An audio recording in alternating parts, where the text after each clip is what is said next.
بتایا جاہلوں کو جاتا ہے، آنکھوں والوں کو نہیں۔ میں ڈاکٹر کے اسسٹنٹ کے طور پر ڈیوٹی کرتا ہوں۔ میں نے زندگی میں کبھی دین سے وابستہ افراد کے احساس نہیں کیا، لیکن اچانک ایک واقعہ نے مجھے ان کے متعلق احساس پیدا کرنے پر مجبور کیا، اور میں مزید کھوج لگانے میں دلچسپی لینے لگا تو ہوش ربا واقعات سامنے آئے جو آپ لوگوں کے گوش گزار کرتا ہوں۔ امام سے محلے میں واقع مشہور ڈاکٹر کے پاس دوائی لینے گئے۔ آدھا گھنٹہ انتظار کے بعد یہ سوچ کر بے ترتیب آگے بڑھے کہ نماز کا وقت ہو رہا ہے، لیکن میں نے سختی بلکہ ترش رویے سے انہیں لائن میں آنے کا کہا، اور وہ نماز کا وقت ہو جانے کی وجہ سے بغیر دوائی لینے چلے گئے۔ کچھ دنوں بعد میری طبیعت خراب تھی۔ میں اتفاق سے کلینک کے قریب مسجد میں عشاء کی نماز پڑھنے چلا گیا۔ پہلے 2 رکعت کھڑے ہو کر ادا کی، لیکن پھر مجھے بیٹھ کر پڑھنی پڑی۔ حیران میں تب ہوا جب نماز کے فوری بعد امام میرے پاس آیا اور پوچھا، خیریت ہے؟ آپ نے بیٹھ کر نماز ادا کی؟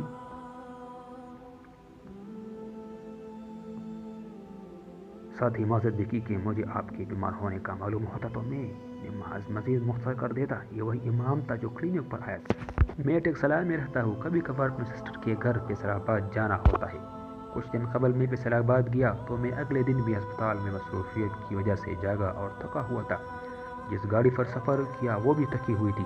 فیصل آباد میں اتر کر آگے جس ویگن پر سفر کیا اس نے 1 کلومیٹر مجھے دور اتار دیا۔ شام کا وقت تھا۔ میں تھکے ہوئے جسم کے ساتھ بیگ اٹھائے شدید بوجھل قدموں کے ساتھ پیدل چلنے لگا۔ دعا کی کہ کوئی رکشہ مل جائے، لیکن کوئی امید نظر نہیں آئی۔ مجبور ہو کر پیدل چلنا شروع کیا تو کچھ ہی قدم چلا تھا کہ ایک موٹر سائیکل والا منہ لپیٹے پاس آ کر روکا اور کہنے لگا، بھائی آپ کی طبیعت خراب لگ رہی ہے، کہاں جا رہے ہیں؟ میرے ساتھ بیٹھو، میں آپ کو چھوڑ دیتا ہوں۔ میں نے اس کا تہ دل سے شکریہ ادا کیا اور پوچھا، آپ کیا کرتے ہیں؟ کہنے لگا، میں قریب ہی فیکٹری میں امام مسجد کی ڈیوٹی کرتا ہوں۔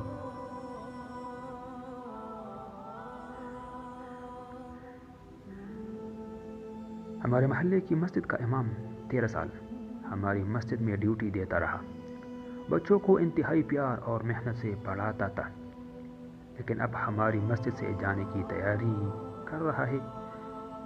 لوگوں نے پوچھا کہ کیوں جا رہے، اور کہتا ہے میری کچھ گھریلو مجبوریاں ہیں۔ میرے بچے بھی انہی کے پاس 2 بار قرآن پاک پڑھ چکے ہیں۔ یوں تو میں مسجد کم ہی جاتا ہوں، لیکن نہ جانے کیوں مجھے خیال آیا کہ امام صاحب سے مسجد چھوڑنے کی اصل وجہ پتہ کروں۔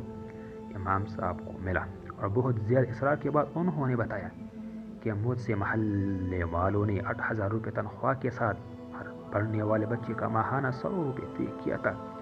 13 سال ہو گئے ہیں، میرے پڑھانے کو سب سراہتے ہیں، لیکن کبھی مجھے آدھے بچوں کے والدین بھی 100 روپے فیس نہیں دیتے تھے۔ میرا گزارا جب تک چلتا رہا پڑھاتا تھا، اب نہیں ہو رہا تو جانا چاہتا ہوں۔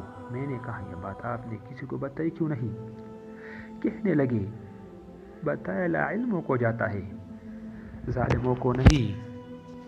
ہمارے پاس ہی ایک مشہور گاؤں ہے، وہاں کے امام نے صبح 7 بجے سے دن 3 بجے تک فری اوقات میں مصروف رہنے کے لیے ٹھیکے پر 20 کنال زمین لے لی۔ امام مسجد نے بہت خوب محنت کی۔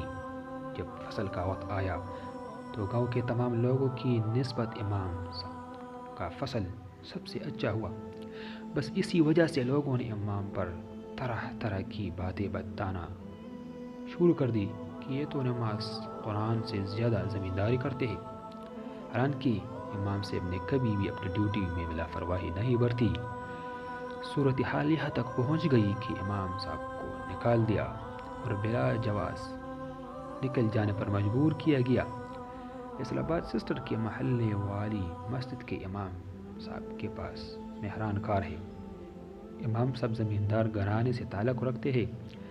امام صاحب کے والد نے نیکی کے جذبے سے ایک بیٹے کو حافظ عالم بنایا تھا۔ امام صاحب کی آبائی 30 ایکڑ زمین ہے۔ والد فوت ہوئے تو دوسرے 2 بھائیوں نے امام صاحب کو کچھ نہیں دیا، بس ایک مہران کار ان کے حصے میں حادثاتی طور پر آ گئی ہے۔ امام صاحب انتہائی محنتی استاد بھی ہیں، لیکن بستی کے لوگ ان پر بھی طنز کرتے ہیں۔ دیکھو، مولوی نے گڈی رکھی ہوئی ہے۔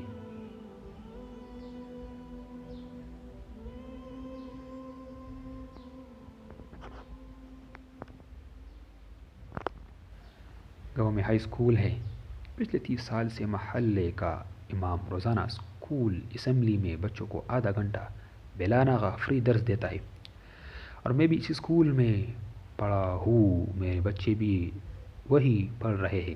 امام صاحب بس گزارے لائق زندگی گزار رہے تھے، پچھلے دنوں فوت ہو گئے تھے۔ میں نے اسکول کے ایک استاد سے پوچھا، ان کی پینشن ان کے بچوں کو ملے گی؟ کہنے لگے، کیسی پینشن، وہ تو فری میں اسمبلی میں درس دیا کرتے تھے۔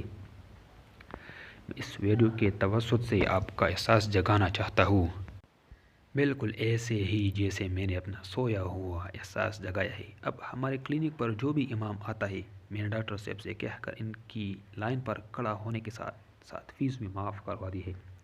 اگر ضرورت کی دوائی دستیاب ہوئی تو وہ بھی فری دی جاتی ہے۔ آپ کیا کر سکتے ہیں، یہ خدا جانے اور آپ جانے۔